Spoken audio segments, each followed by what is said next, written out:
আচ্ছা, এই ঘটনাটি হচ্ছে মূলত ইন্দোনেশিয়ার একটি পরিত্যক্ত বাড়ির বা পরিত্যক্ত হাসপাতালের। অ্যাকচুয়ালি এটি একটি হাসপাতাল ছিল, যা সরকারের পক্ষ থেকে কিছু অতৃপ্ত আত্মার কারণে বা কিছু অস্বাভাবিক ঘটনার কারণে এই হাসপাতালটি বন্ধ করে দেওয়া হয়েছিল। এবং কিছুদিন যাবৎ এই হাসপাতালে বহু লাশ বা বহু মানুষ খুন করা হয়েছিল, যার কারণে এই হাসপাতালটি সরকারের পক্ষ থেকে বন্ধ করে দেওয়া হয়েছিল। এবং ইন্দোনেশিয়ার একটি বিখ্যাত একটি ইউটিউব চ্যানেল আছে যারা হরর সেগমেন্ট করে থাকে, তারা অবশ্য এই বাড়িতে এসেছিল সেগমেন্টটি করার জন্য।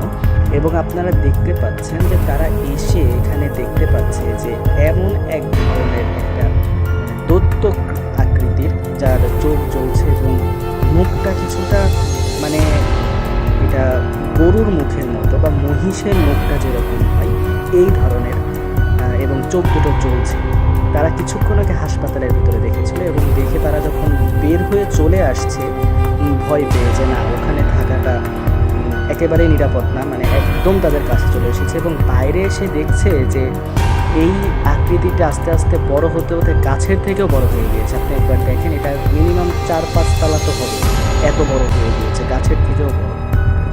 দৈত্য আকৃতির একটি মানে রাক্ষস টাইপের একটা জিনিস, জিন, যা মানে বড় আকৃতি ধারণকারী একটি জিন। এবং এ ধরনের জিন কিন্তু আরও অনেক বড় আকৃতি ধারণ করতে পারে এবং এটি খুবই ভয়ানক হয়ে থাকে। এবং পরে তারা চলে আসে।